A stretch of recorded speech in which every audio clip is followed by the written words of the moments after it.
باقی حیوانات ہیں جن میں خود شعوری نہیں ہے۔ لہٰذا فرشتوں کے دل میں یہ بات آئی کہ ہم ہر وقت اللہ تبارک و تعالیٰ کی حمد و ثنا کرتے رہتے ہیں اور اللہ کے کسی بھی حکم کی عدولی نہیں کرتے، تو خلافت ہمیں ملنی چاہیے تھی۔ وَإِذْ قُلْنَا لِلْمَلَائِكَةِ اسْجُدُوا لِآدَمَ فَسَجَدُوا إِلَّا إِبْلِيسَ أَبَى وَاسْتَكْبَرَ وَكَانَ مِنَ الْكَافِرِينَ۔ آیت نمبر 34۔ اور جب ہم نے فرشتوں سے کہا کہ آدم علیہ السلام کے آگے سجدہ کرو تو سب نے سجدہ کیا مگر ابلیس نے نہیں کیا، اس نے انکار کیا اور اپنے آپ کو یوں ہی بڑا سمجھا اور وہ کافروں میں سے ہو گیا۔ اب یہاں سوال یہ پیدا ہوتا ہے کہ سجدے کی ضرورت کیوں پیش آئی؟ کیا وہ سجدہ آدم حاکی کی تعظیم کے لیے تھا یا کسی اور چیز کے لیے؟ یہاں پہ دو پوائنٹس ہیں۔ ایک تو تعظیم جو کہ آدم حاکی کی نہیں تھی بلکہ اللہ تبارک و تعالیٰ کی اس روح کی تھی جو خود اللہ تبارک و تعالیٰ نے آدم میں تخلیق آدم کے بعد پھونکی۔ اور دوسری بات جو یہ تھی کہ جب خلیفہ بنایا جا رہا ہے تو انسان کو جب تک تمام سول سروسز یعنی تمام جنات اور تمام ملائکہ سے بڑھ کر علم اور بڑھ کر معجزات نہیں دیے جائیں گے تو خلافت کے معنی پورے نہیں ہوتے۔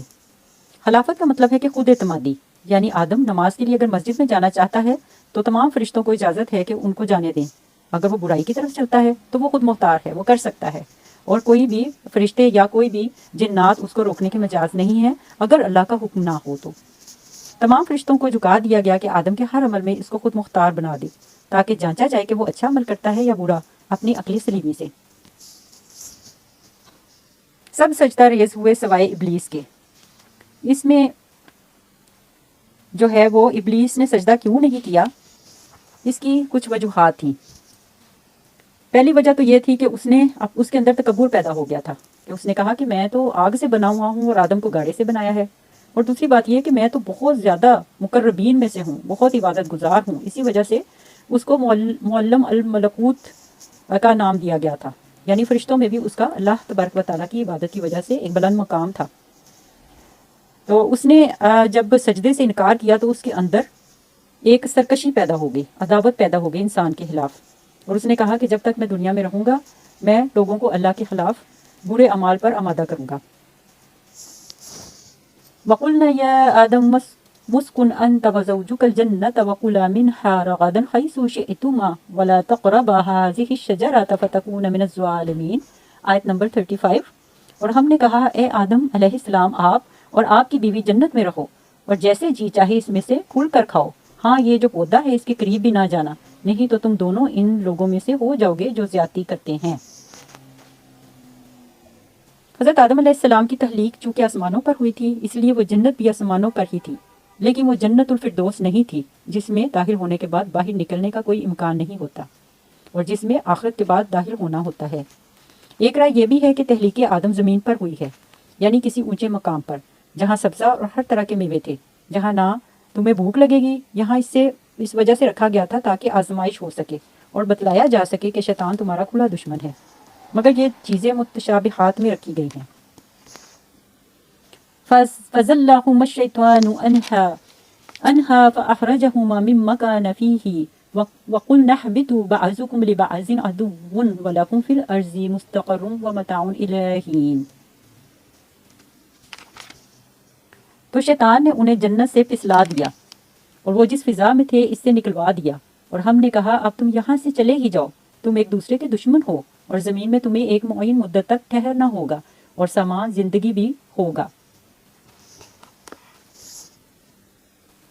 اب اس میں یہ ہے کہ شیطان چونکہ اس نے دعویٰ کیا تھا نا کہ میں حضرت آدم علیہ السلام کو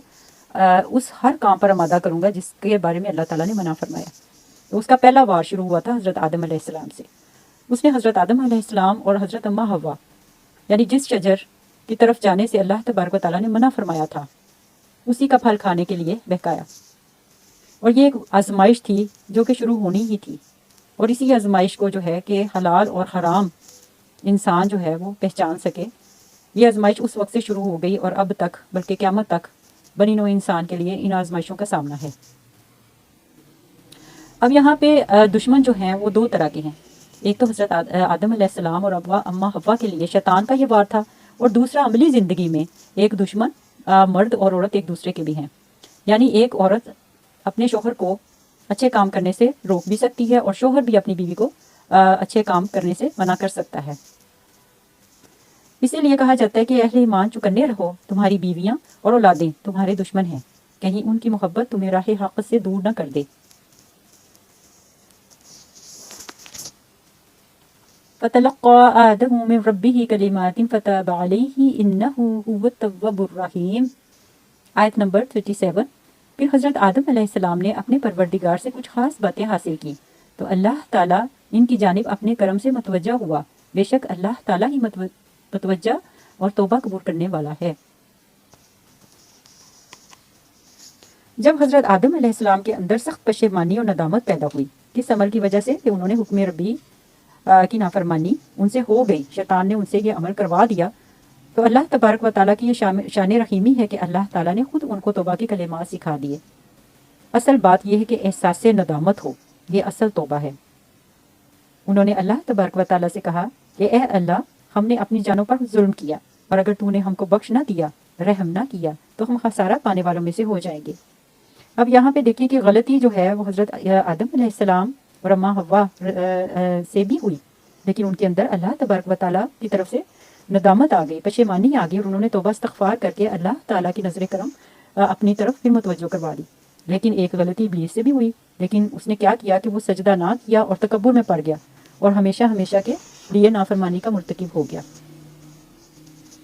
اللہ تبارک و تعالیٰ فرماتے ہیں کہ اے بندے، تم اگر میری طرف بالشت بھر آؤ گے، میں ہاتھ بھر آؤں گا، تم اگر چل کر آؤ گے، میں دوڑ کر آؤں گا۔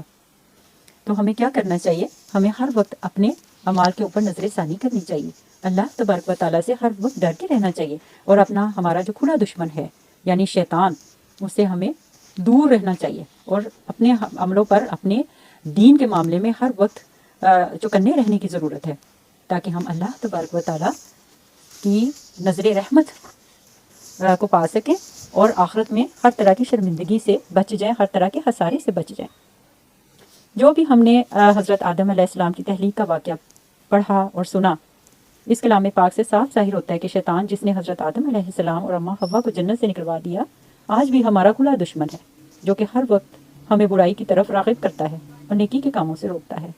ہوا اس کی صورت ہمارے دوست کی شکل میں ہو، بہن بھائیوں کی شکل میں ہو، ہمارے معاشرتی دوستوں کی شکل میں ہو، ہماری اولادوں کی شکلوں میں ہو، ہر وہ شخص جو ہمیں دین سے دوری کا سبب دے، اس سے دور نہ صرف رہنے کی ضرورت ہے، بلکہ اس کو ہمیں بتانا بھی ہے کہ اللہ تبارک و تعالیٰ کا دین کیا ہے، اور ہم کس راستے کی طرف ہمیں چلنے کی ضرورت ہے۔ آج کے اس فتنے کے دور میں اپنے دشمن کو پہچاننے کی اشد ضرورت ہے، تاکہ روز آخرت ہم اللہ کے مقرب لوگوں میں سے اٹھائے جائیں اور اس کی نظر رحمت سے محروم نہ ہوں۔ اے اللہ، ہماری گزشتہ غلطیوں